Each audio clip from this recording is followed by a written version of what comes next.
నమస్కారం. City news కి స్వాగతం. ఈనాటి ముఖ్యాంశాలు.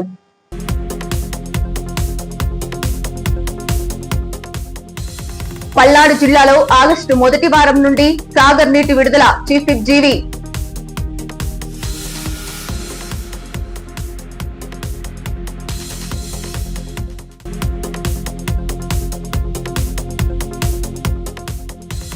కొండమెట్ల వద్ద లక్ష్మీ నరసింహస్వామి ఆలయంలో 16 రోజుల వసంతోత్సవాలు ఘనంగా ప్రారంభం.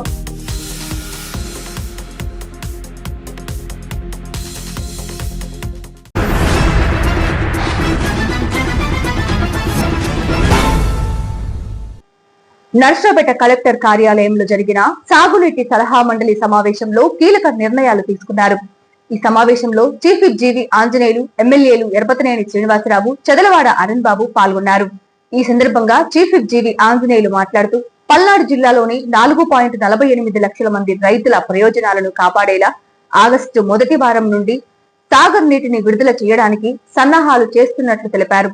రాబోయే 10 నుండి 15 రోజుల్లో సాగర్ నిండే సూచనలు ఉన్నందున ఆగస్టు మొదటి వారంలో నీటి విడుదలకు ప్రభుత్వానికి సిఫార్సు చేస్తూ సాగునీటి సలహా మండలి సమావేశంలో తీర్మానం చేసినట్లు ఆయన వెల్లడించారు. సాగునీటి నిర్వహణ మీద ఈరోజు ప్రాజెక్ట్ కమిటీ చైర్మన్ కాంతారావు గారు, అట్లాగే కలెక్టర్, ఎమ్మెల్యేలు అందరూ కలిసి దీని మీద అధికారులు సమీక్ష నిర్వహించడం జరిగింది. ప్రతి చివరి ఎకరానికి కూడా నీళ్ళు ఇవ్వటమే లక్ష్యంగా ఈరోజు రైతు సంక్షేమమే ధ్యేయంగా ఈరోజు ఎన్డీఏ పాలన సాగుతోంది. ముఖ్యంగా జూను వర్షాలు పడ్డాయి, జూలైలో పడుతున్నాయి. ఇప్పుడు సాగర్కి నీళ్లు వస్తున్నాయి. శ్రీశైలం డ్యామ్ నిండుతోంది, మళ్ళీ సాగర్ నిండుతోంది. ఇంకో 15 రోజుల్లో సాగర్ జలాశయం కూడా సంపూర్ణంగా నిండే పరిస్థితి కనపడుతూ ఉంది. అంతే శుభసూచకంగా కనపడుతూ ఉంది. కానీ రైతులు కూడా ఆనందంగా ఉన్నారు. ముఖ్యంగా ఆగస్టు మొదటి వారం నుండి విడుదల చేయాలని చెప్పేసి నీటి సంఘాల కమిటీలన్నీ కూడా ఈరోజు సిఫార్సు చేయడం జరిగింది రైతాంగం కోసం. ఇది ప్రభుత్వానికి సిఫార్సు చేసి పంపిస్తున్నారు. ఈరోజు ఈ సమావేశం ద్వారా ఆగస్టు మొదటి వారంలో నీళ్లు సాగర్ జలాలు విడుదల చేయాలని చెప్పేసి ప్రభుత్వానికి ఒక సిఫార్సు పంపిస్తున్నాం. మన పల్నాడు జిల్లా నుండి తప్పనిసరిగా ఫస్ట్ వీక్ తర్వాత ప్రభుత్వం విడుదల చేసేటువంటి అవకాశాలు ఉన్నాయి. ఈరోజు గత ప్రభుత్వాన్ని చూసాం. కనీసం 5 సంవత్సరాల్లో కాలువలు బాగు చేయలేదు. కనీసం ఒక తట్ట పూడికి కూడా తీయలేదు. 5 సంవత్సరాల్లో మైనర్ కాలువలు కానీ మేజర్ కాలువలో కానీ ఒక తట్ట పూడికి కూడా తీయపోవటం చాలా బాధాకరం. గత ప్రభుత్వం పూర్తిగా నిర్లక్ష్యం చేసినటువంటి సందర్భాన్ని చూసాం. పులిసింతల గేటు, అట్లాగే గుండ్లకమ్మ డ్యాము గేట్లు కొట్టకపోతే కనీసం చేమకుట్టినట్లేదు గత ప్రభుత్వానికి. అంటే గేట్లు ఎత్తడానికి దించడానికి కనీసం గ్రీజు కూడా పెట్టని పరిస్థితి చూసాం. అంటే రైతులంటే ఎంత నిర్లక్ష్యం అండి. ఈరోజు ఎన్డీఏ పాలన రాగానే 344 కోట్లతో రైతుల కోసం ఎన్ఎస్పి మేజర్ కాలువలు, మైనర్ కాలువలు, సిల్ట్ తీయటము, తూటాకు మొత్తం కూడా బ్రహ్మాండంగా అన్నీ కూడా శుభ్రం చేయడం జరిగింది. ఈరోజు చివరి భూములకు కూడా నీళ్ళు అందించే విధంగా ఈరోజు ప్రభుత్వం చర్యలు చేపట్టింది. అంటే ప్రతి రైతు సంతోషంగా ఉండాలని ఈరోజు ఎన్ఎస్పి కాలువల మీద గేట్లు రిపేరు అన్నీ కూడా 344 కోట్లతోటి కార్యక్రమాలు చేపట్టింది. అన్నీ కూడా బ్రహ్మాండంగా నీటి సంఘాలు కూడా యాక్టివ్గా, అధికారులు నీటి సంఘాలు కలిసి యాక్టివ్గా రైతాంగం కోసం పనిచేయడం ఎంతో అభినందనీయం. ఈరోజు రైతు కొండంత అండగా ఉండేటువంటి ప్రభుత్వం ఈరోజు అధికారులు ఉండటం వల్లనే 5 ఏళ్లలో మరుగుపడ్డటువంటి పనులు, గేట్లు రిపేర్లు కూడా చేయనటువంటి పరిస్థితుల నుండి, గ్రీజు కూడా పెట్టని పరిస్థితి నుండి ఈరోజు 344 కోట్లతో చక్కగా గేట్లు రిపేర్ దగ్గర నుండి మొత్తం కూడా ప్రతి కాలువ, మేజర్ కాలువ నుండి మైనర్ కాలువ దాకా మొత్తం కూడా సిల్ట్ తీయటము, గేట్లు రిపేర్ చేయడము అంత బ్రహ్మాండంగా జరిగింది. మేము గర్వపడుతున్నాం. ఒక రైతు బిడ్డగానే సంతోషపడుతున్నా. ఈరోజు రైతాంగం అంతా కూడా వాళ్ళ ముఖాల్లో ఆనందం చూసాం. ఒకటే మా లక్ష్యం, ప్రతి రైతు ఆనందంగా ఉండాలి, ప్రతి రైతు ఆర్థిక ప్రగతి సాధించాలనేదే ఈరోజు ఎన్డీఏ ప్రభుత్వ లక్ష్యం. గత ప్రభుత్వంలో రైతులని నిర్లక్ష్యం చేశారు, రైతుల్ని అవమానపరిచారు, రైతులకు తీరని అన్యాయం జరిగింది. ముఖ్యంగా నల్లబర్లి ఇట్లా వేసేటువంటి రైతుల్ని అగ్రిమెంట్ లేకుండా కూడా మరి ఐటీసీ లాంటి కంపెనీలతో అగ్రిమెంట్ లేకుండా కూడా వేసే కొద్దిమంది రైతులు, తెల్లబర్లి కావచ్చు, అంటే అలాంటి వాళ్ళు భవిష్యత్తులో వేయొద్దు, నష్టపోవద్దని రైతుల్ని ఈ సందర్భంగా నేను కోరుతున్నాను. అంటే ఈ దేశంలో ఎక్కడ లేని విధంగా ఈరోజు మన రాష్ట్రంలో నల్లబర్లి కూడా చంద్రబాబు గారు సహకారంతో ఈరోజు నష్టాన్ని భర్తీ చేయడం జరిగింది ఈ సంవత్సరం. కానీ భవిష్యత్తులో మాత్రం వేయొద్దని ప్రభుత్వం కూడా కోరింది, ముఖ్యమంత్రి గారు కోరారు. ఈ విషయాన్ని రైతులు గుర్తుపెట్టుకోవాల్సిందిగా నేను కోరుతున్నాను. వినుకొండ పట్టణం 1వ వార్డు కళ్యాణపురి కాలనీ నందు సుపరిపాలనలో తొలి అడుగు ఇంటింటికి ప్రచారం కార్యక్రమంలో ప్రభుత్వ చీఫ్ విప్ వినుకొండ శాసనసభ్యులు జీవి ఆంజనేయులు పాల్గొన్నారు. స్థానిక ప్రజలను కలుసుకున్న జీవి ప్రభుత్వం అందిస్తున్న సంక్షేమ పథకాలు, చేపట్టిన అభివృద్ధి పనుల గురించి వివరించారు. సుపరిపాలన లక్ష్యంగా ప్రభుత్వం తీసుకున్న చర్యలను ప్రజలకు తెలియజేశారు. ఈ కార్యక్రమంలో నాయకులు, కార్యకర్తలు, ప్రజలు పెద్ద సంఖ్యలో పాల్గొన్నారు. వినుకొండ పట్టణంలోని అతి పురాతనమైన కొండమెట్ల వద్ద వేంచేసి ఉన్న శ్రీ లక్ష్మీ నరసింహస్వామి వారి దేవస్థానంలో 16 రోజుల వసంతోత్సవాలు వైభవంగా ప్రారంభమయ్యాయి. ఈ సందర్భంగా ఆలయంలో మహిళా భక్త బృందం ఆధ్వర్యంలో స్వామివారికి ప్రత్యేక అభిషేకాలు, పొంగళ్లు సమర్పించారు. ఈ కార్యక్రమానికి పట్టణ ప్రముఖులు, సీనియర్ న్యాయవాదులు పోట్లూరి సైదారావు దంపతులు, యలవర్తి శ్రీనివాసరావు ముఖ్య అతిథులుగా హాజరయ్యారు. జేవి రమణ ప్రత్యేక పూజల్లో పాల్గొని విశ్వమాత గో సంరక్షణ నిర్మాణాలను పరిశీలించారు. ఆలయ అభివృద్ధికి కృషి చేసిన సేవకులను ఆయన ప్రత్యేకంగా అభినందించారు. అనంతరం భక్తులకు అన్నదాన కార్యక్రమాన్ని ప్రారంభించారు. ఈ చారిత్రాత్మక దేవస్థానంలో నేటి నుండి నిత్యం అన్నదాన కార్యక్రమాన్ని ప్రారంభించి భక్తులకు, సాధువులకు, పేదలకు దేవస్థానం నుండే వంట ఏర్పాటు చేసి ప్రసాదం పంపిణీ చేయనున్నట్లు ఆలయ సేవకులు జాజుల మాల్యాద్రి తెలిపారు. ఈ కార్యక్రమంలో ఎటుకూరి కృష్ణవేణి, పిడతల రమ, పత్తి భ్రమరాంబ, బద్దిక నరసింహారావు, కాకుమాను రామారావు, బ్రాహ్మణపల్లి అన్నదాన కమిటీ, మహిళా భక్త బృందం విశేషంగా పాల్గొన్నారు. జయ లక్ష్మీ నరసింహ. అతి పురాతనమైన కొండమెట్ల వద్ద వేంచేస్తున్నటువంటి శ్రీ లక్ష్మీ నరసింహ స్వామి దేవస్థాన సేవకుల ఆధ్వర్యంలో విశ్వమాత గో సంరక్షణ ఆశ్రమ నిర్మాణాన్ని శరవేగంగా వినుకొండ పట్టణ పుర ప్రముఖులందరి సహాయ సహకారాలతో ఈ యొక్క కార్యక్రమాన్ని తొలి ఏకాదశి పండుగని 3 రోజులు విశేషంగా కని విని ఎరుగని రీతిలో వినుకొండ పట్టణ వర్తకుల సహకారంతో 20,000 మందికి అన్నదాన కార్యక్రమాన్ని నిర్విరామంగా 3 రోజుల పాటు స్వామివారి కళ్యాణం, 2వ రోజు పండగ రోజున స్ఫటిక రామలింగేశ్వర స్వామి వారిని ప్రతిష్ఠ చేసుకోవడం జరిగింది. 109 సంవత్సరాల సదానంద స్వామీజీ వారి చేతుల మీదుగా దివ్య హస్తములతో రామలింగేశ్వర స్వామి కొండకి దిగువన భాగాన స్ఫటిక రామలింగేశ్వర స్వామిని మనం ప్రతిష్ఠ చేసుకోవడం జరిగింది. ఈ యొక్క స్ఫటిక రామలింగేశ్వర స్వామి వారు వితరణ చేసిన వారు మరి మన పట్టణ పుర ప్రముఖులు, ప్రముఖ న్యాయవాది శ్రీ పోట్లూరి సైదారావు గారు, ధనలక్ష్మి గారి వారి కుమార్తె అల్లుడు గారు ఈ యొక్క కార్యక్రమానికి మనకు చేయూతనిచ్చి ఈ కార్యక్రమం శరవేగంగా ముందుకు రావడానికి మాకు తోడ్పాటు అందించినందుకు వారు కూడా ఈరోజు ప్రత్యేకమైన పూజలో పాల్గొన్నారు. ఆ దంపతులకి ప్రత్యేక ధన్యవాదాలు, వారి కుటుంబానికి ప్రత్యేక ధన్యవాదాలు.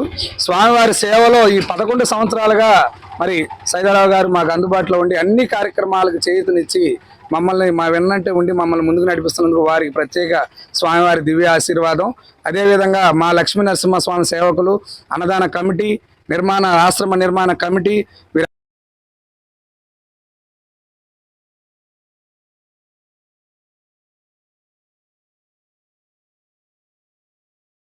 మిగతా రైలుపేటలో బ్రహ్మరాంబ గారు, మరి పార్వతి గారు, మరి ఎంతో మంది సేవకులు 108 మంది సేవకులు ఈ యొక్క కార్యక్రమానికి అన్నదాన కమిటీగా ఏర్పడి నిర్మాణ కమిటీలో భాగస్వాములయ్యి ఈ పురాతన సనాతన సాంప్రదాయ విలువలను కాపాడుతూ ఇక్కడ శనివారం, శుక్రవారం, అదేవిధంగా బుధవారం స్వామికి విశేషంగా పొంగళ్ళు సమర్పించుకోవడం జరుగుతుంది. స్ఫటిక రామలింగేశ్వర స్వామికి ప్రతిరోజు కూడా భక్తుల కొరకు ఉదయం 7 గంటల నుంచి 11 గంటల వరకు స్వయంగా వారి చేతులతో స్వామికి అభిషేకం చేసే అవకాశాన్ని ఏర్పాటు చేశాము. అదేవిధంగా వారాహి అమ్మవారి ఆశీర్వాదంతో అతి త్వరలోనే ఆ కార్యక్రమం కూడా మరి కార్యసాధన జరగాలని అందరి ఆలోచనతో ముందుకు వెళ్తున్నాము. మరి రెండో స్లాబ్కి వినకొండ ఎమ్మెల్యే గారు, ప్రభుత్వ చీఫ్ విప్ గౌరవనీయులు జీవి ఆంజనేయులు గారి సహకారంతో రెండో స్లాబ్కి మనం ఏర్పాటు చేసుకోవడంలో వారు సహాయ సహకారాలు అందించారు. మరి అటు జీవి రమణ గారికి, పివి సురేష్ బాబు గారికి కూడా ప్రత్యేక ధన్యవాదాలు. మరి ఈ కార్యక్రమంలో రాంకోటేశ్వరరావు గారు, సైదారావు గారు పూర్తిగా నిమగ్నమై రెండో స్లాబ్ వేయడంలో మరి అటు ఎమ్మెల్యే గారితో మాట్లాడి అన్ని కార్యక్రమాలని కార్యరూపం దాల్చే విధంగా వారు సహాయ సహకారాలు అందించారు. 108 మంది పేర్లు చెప్పడం కష్టం కాబట్టి 108 మంది సేవకులు ఇటు అన్నదానానికి తొలి ఏకాదశికి 41 రోజుల పాటు దీక్ష భూని ఈ కార్యక్రమాన్ని చేయడం జరిగింది. ఇందులో 3 రోజుల పాటు వ్యాఖ్యాతగా ఉండి బండికోటయ్య గారు ఇక్కడ మరి భక్తుల్ని, దాతల్ని అందరినీ కూడా వారు పేరు పేరున పలకరించి ఈ కార్యక్రమానికి సహాయ సహకారాలు అందించిన వారందరికీ కూడా వారి ద్వారా ప్రత్యేక ధన్యవాదాలు తెలియజేశాము. ఈ రోజున స్వామివారికి 16 రోజుల పండుగ కళ్యాణం చేసిన శుభ సందర్భంగా స్వామికి మహిళా భక్త బృందం ఆధ్వర్యంలో మరి ఈరోజు తెల్లవారుజామున విజయవాడ నుంచి మరి మా చెల్లెలు హర్షవర్ధన్ గారు ప్రత్యేకంగా స్వామివారి సేవలో యోగానంద లక్ష్మీ నరసింహ స్వామి దేవస్థానాన్ని స్వయంగా వారు తోకపల్లిలో నిర్మించడం జరిగింది, 1 ఎకరం స్థలంలో. వారు కూడా ఈరోజు మరి ఈ స్వామికి స్టార్టింగ్ నుంచి కూడా స్వామివారి సేవకులుగా ఉంటూ ఇక్కడ జరిగే కార్యక్రమాలన్నీ కూడా స్వామివారి స్వయంగా వారికి అన్ని విషయాలు తెలియజేస్తూ ఉంటారు.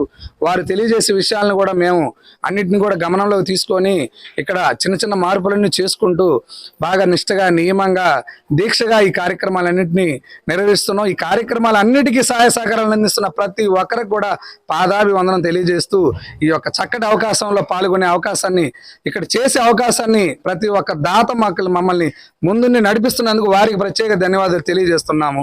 అదేవిధంగా ఈ యొక్క కార్యక్రమాన్ని ఉద్దేశించి ప్రముఖ పట్టణ జయ లక్ష్మీ నరసింహ, అందరికీ తెలుసు 5 దశాబ్దాల క్రితం కృష్ణదేవరాయల కాలంలో ఇక్కడ ఉన్నటువంటి లక్ష్మీ నరసింహస్వామి గుడిని దూరదృష్టితోటి కట్టుబడి చేసి ఆ తర్వాత దేవుడికి అనేక రకాల పూజలు జరుపుకునే క్రమంలో కొన్ని కారణాల వల్ల సుమారు 2 దశాబ్దాల పాటు ఈ గుడిని మూసివేయడం అనేటువంటి జరిగింది.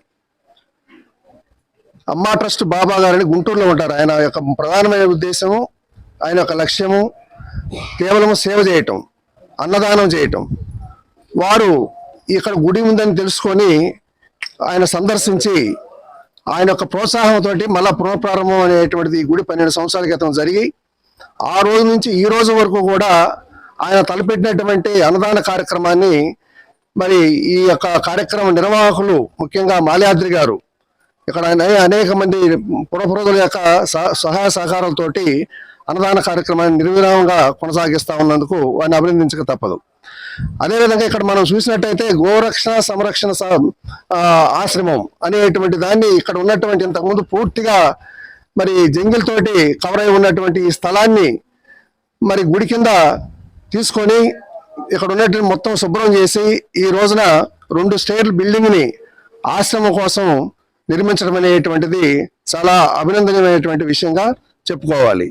అయితే ఇక్కడ అందరూ ఇందా చెప్పారు, స్థానిక ఎమ్మెల్యే గారు గౌరవనీయులు జీవి ఆంజనేయ గారి యొక్క సహకారంతో పాటు అనేక మంది దాతల యొక్క సహకారంతో ఇక్కడ ఉన్నటువంటి ఈ యొక్క ప్రాంతం మొత్తం కూడా అభివృద్ధి చెందుతూ ఉంది.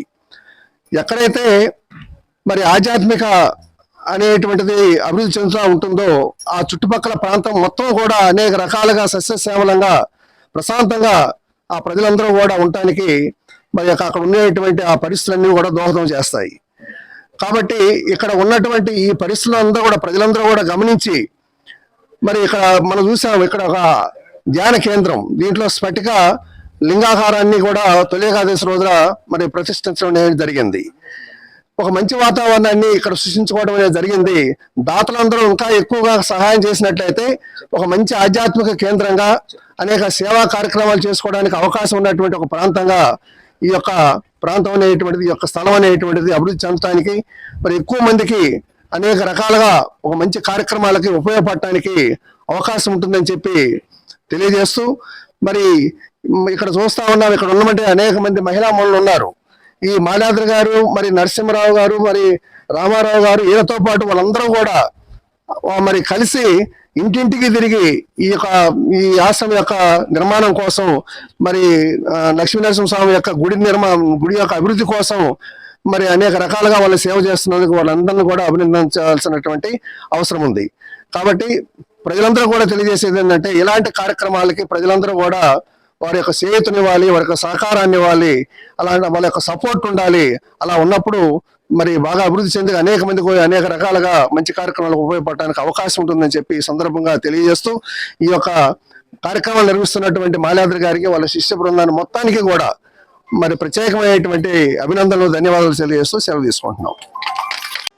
వినుకొండ పట్టణంలోని నిమ్మలభావి బజారులోని రజక సోదర సోదరీమణుల ఆధ్వర్యంలో మార్కాపురం రోడ్లో ఉన్న పసుపులేరు వాగు వద్ద గంగమ్మ తల్లికి మరియు నిమ్మలభావి బజార్లో ఉన్న ఎల్లమ్మ తల్లికి తీవ్రమైన వర్ష ప్రభావ పరిస్థితుల కారణంగా బోనాలు సమర్పిస్తూ ఆ తల్లులను శాంతింపజేస్తూ వర్షాలు సమృద్ధిగా కురవాలని బోనాలు సమర్పిస్తూ మొక్కులు తీర్చుకున్నారు. ఈ కార్యక్రమంలో రజక సోదర సోదరీమణులు మరియు ఇతరులు కూడా సంతోషంగా పాల్గొన్నారు. వినుకొండ పట్టణంలోని నిమ్మలాయ బజార్లోని రజక సంఘం యూత్లో మన వర్షాలు సరిగ్గా పడతలేదు కాబట్టి దాని సందర్భంగా మన ఎల్లమ్మ తల్లికి మార్కంపూర్ రోడ్లోని పశువుల దగ్గర గంగమ్మ తల్లికి మన బోనాలు సమర్పించుకుంటున్నాము. ఈ సందర్భంగా ఆ తల్లులు శాంతించి మన వినుకొండ పరిసర ప్రాంతాలకు వర్షంతో మన పాడి పంటల్ని సస్యశ్యామలం చేయాలని కోరుచూ ఆ తల్లుల్ని ప్రార్థిస్తున్నాము.